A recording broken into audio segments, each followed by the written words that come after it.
eh, beberapa hari yang lalu mungkin pemirsa juga mengetahui satu berita bagaimana yakni seorang oknum tukang bakso.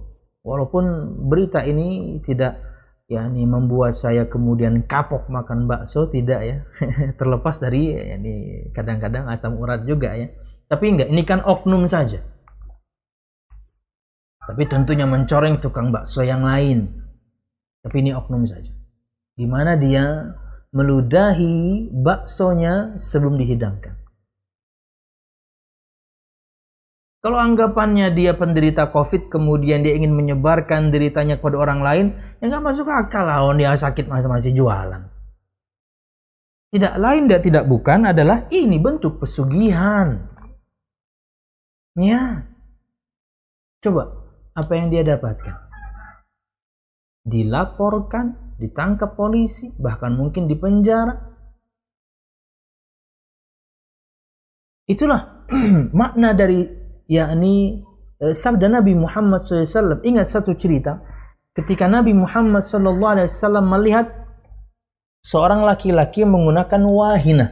Wahinah itu adalah gelang tapi dipakainya di lengan, bukan di pergelangan. Biasa gelang kan di pergelangan ya. Ini enggak gelang tapi di lengan sini. Terbuat dari kuningan.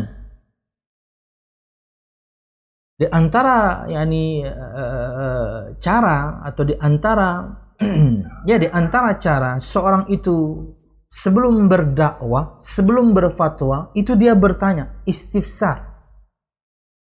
Dia memperjelas kasus dulu. Makanya kalau Anda misalnya bertanya tentang perkara-perkara muamalah, mesti para ustadz nggak mau chit-chat, telepon. Kenapa? Karena mereka ingin bertanya kasus, pengen ngobrol, pengen istifsar. Ya, Anda akan dapatkan banyak ustadz yang berdakwah fokus pada muamalah, mesti kalau tanya jawab jarang pakai kertas. Dia pengen lihat langsung ekspresi si penanya, dia ingin istifsar bagaimana kasusnya. Nabi Muhammad studi dulu, studi kasus. Nabi Muhammad tanya dulu. Kata Nabi Muhammad, apa ini? Baru kemudian dia menerangkan, ini namanya wahai Rasul wahinah.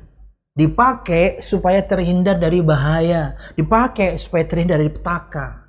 Oh, kata Nabi Muhammad SAW, inzi'ha fa innaha la taziduka illa la tuziduka illa wahnan. Fa in mitta wa hiya 'alaika ma aflahta abadan atau kama qala sallallahu alaihi wasallam. Lepaskan, karena ia tidak menambahkanmu kecuali kelemahan. Dan jika kamu meninggal dan ia masih di lenganmu, dengan keyakinan yang tadi tentunya ya, maka kamu tidak pernah akan jaya selamanya. Lalu Syekh Shalih Fauzan bin Abdul Al-Fauzan juga dalam syarahnya menyebutkan, tadi tentunya satu hadis di antara hadis yang termaktub dalam kitab Tauhid milik Syekh Muhammad bin Abdul Wahab juga. Dalam Al-Mulakhas fi Kitab Tauhid, Syekh Shalih Fauzan menyebutkan satu faedah bahwasanya man asyraka billah umila binaqidi qasdih. Barang siapa yang berbuat syirik kepada Allah Subhanahu wa taala, maka dia akan dimuamalahi, maka dia akan diinteraksi. Benar enggak tuh bahasanya diinteraksi? Maka dia akan dimuamalahi dengan yang sebaliknya dari yang dia maksudkan. Nah, gimana tuh? Arti mudahnya, Anda pengen jauh dari petaka, petaka malah datang. Anda ingin jauh dari sakit, Allah malah kasih sakit. Anda ingin kaya malah miskin. Karena Anda berbuat syirik. Maka Allah akan bermuamalah kepada Anda, maka Allah akan berinteraksi kepada Anda yang sebaliknya dari yang Anda inginkan.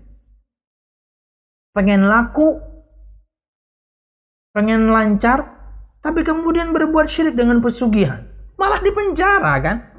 Allah muamalahi dia dengan yang sebaliknya. Buru-buru baksonya laku, image-nya sudah buruk.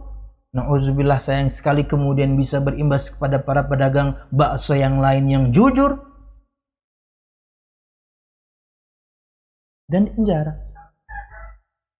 Itulah balasan dari Allah Subhanahu wa taala. Dia akan dimuamalahi, Allah akan berinteraksi dengan dia, bermuamalah dengan dia dengan sebalik yang dia inginkan. Anda ingin laku, malah nggak laku. Anda ingin kaya, malah miskin. Anda ingin aman, malah celaka. Ini faedah disampaikan oleh Syekh Shalih Fauzan untuk hadis yang tadi. Dari sabda Nabi Muhammad SAW, فَإِنَّهَا لَا تُزِيدُكَ إِلَّا وَهْنًا. Ia tidak menambahkanmu apapun kecuali kamu makin lemah. Itu sudah bentuk muamalah Allah Subhanahu wa taala dengan para pelaku kesyirikan, makin lemah. Artinya dimuamalahi dengan yang sebalik dari yang dia inginkan.